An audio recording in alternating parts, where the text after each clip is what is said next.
moment donné, il va falloir dépasser le capitalisme. Les capitalistes seront toujours derrière nous, sont toujours présents dans une économie mixte, mais il ne sera plus le mode dominant. Alors, c'est vers ça qu'il faut s'en aller. Et la clé pour ça, c'est, entre autres choses, l'économie sociale et solidaire.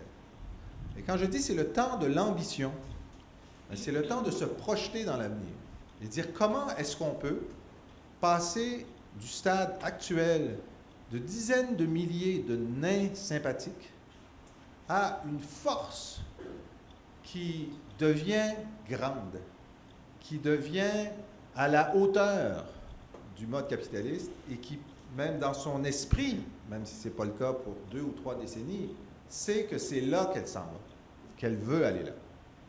C'est un changement, là. C'est, oui, moi, ce que je veux, c'est avoir un bon cinéma Beaubien sur la rue Beaubien. Mais je suis dans un mouvement qui veut dépasser le capitalisme.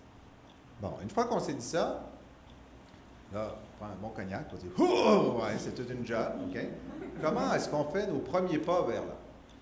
La première chose à faire, c'est de reconnaître notre force entre nous. Et je pense que vous êtes là en ce moment. Hein? Vous parlez entre vous, les organisations, le chantier de l'économie sociale, un rapprochement est en cours avec la génération précédente des coopératives qui ne vous parlaient pas pendant un bout de temps. Là, on commence à voir une prise de conscience du poids actuel de ce que ça représente, l'économie sociale et solidaire au Québec. Ça, c'est un moment, là, il ne faut pas le manquer. Okay? Parce qu'il faut faire en sorte, bon, par exemple, moi, je suis un citoyen, je suis très favorable à l'économie sociale et solidaire, et puis, je ne sais pas où aller pour décider de faire mes emplettes dans le réseau. Je ne sais pas où aller. On me dit, il y a beaucoup de portails, etc. Ben, en tout cas, vous êtes très mauvais à me le dire, parce que moi, je suis intéressé, puis je le ferai. Puis vous êtes encore pas très bon à vous entraider entre vous pour avoir une priorité d'achat entre vous, pour créer votre pouvoir d'achat. Ça, c'est la première chose. Soyez solidaires entre vous pour augmenter, pour décupler votre force avec votre... Personne ne peut vous empêcher de faire ça. Ensuite, vous vous projetez dans un avenir proche pour vous dire, bon, si on était aussi bon que la grappe du vêtement, on ne demande pas de GM ou Walmart, de la grappe du vêtement à Montréal, qu'est-ce qu'on demanderait? J'étais à un colloque à Lévis là, il y a quelques mois, on me dit, ben là, ce qui nous manque, c'est des administrateurs, des formateurs qui savent comment nous aider à gérer des entreprises d'économie sociale. Au HEC, ils ne savent pas comment les former, c'est difficile. Bon, ben, ça, c'est une revendication. Vous voulez avoir une école de formation d'administrateurs d'économie sociale et solidaire.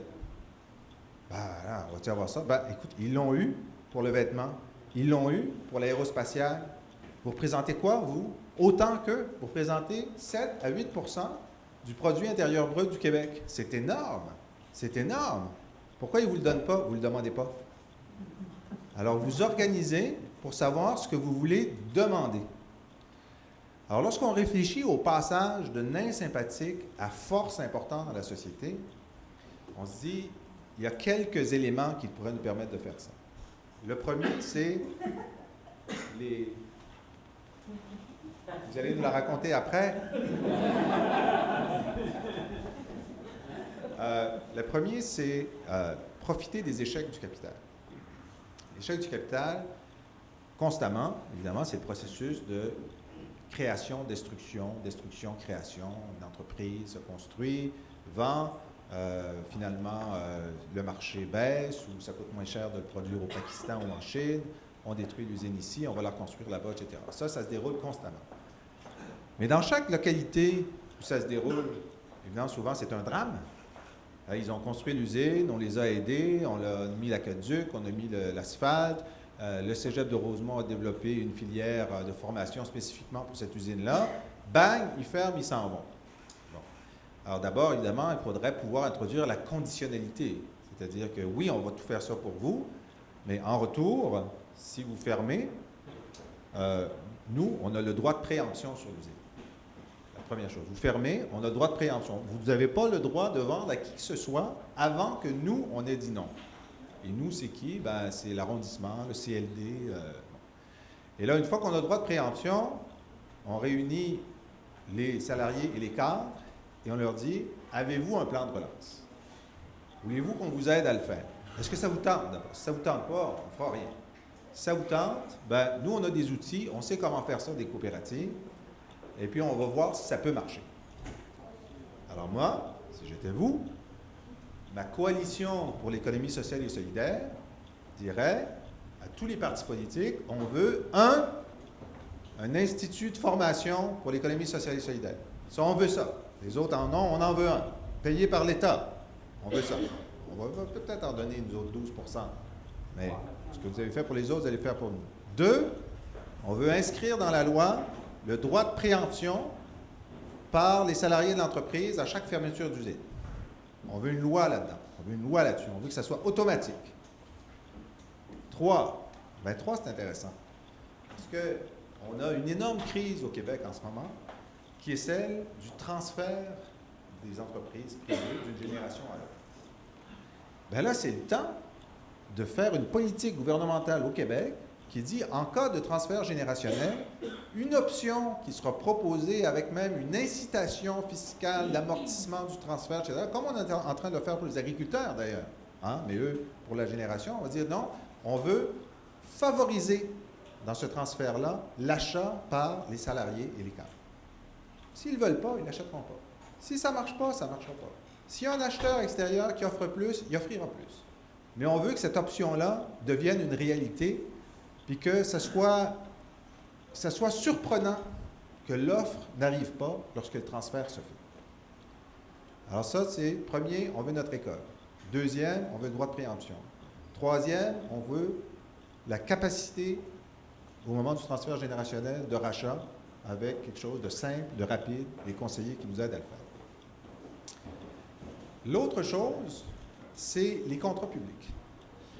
Au Québec, chaque année, il y a 10 milliards de dollars de contrats publics qui sont donnés à des entreprises privées. Si on avait un gouvernement qui était, disons, notre complice consentant, il n'y aura pas de gouvernement, là, même si Louise était première ministre, elle ne dirait pas « je veux sortir du capitalisme grâce à l'économie sociale ». Ça n'arrivera pas. Mais on peut avoir des complices consentants. Donc, oui, c'est une bonne chose que ça augmente. Et donc, on va faire en sorte que dans le processus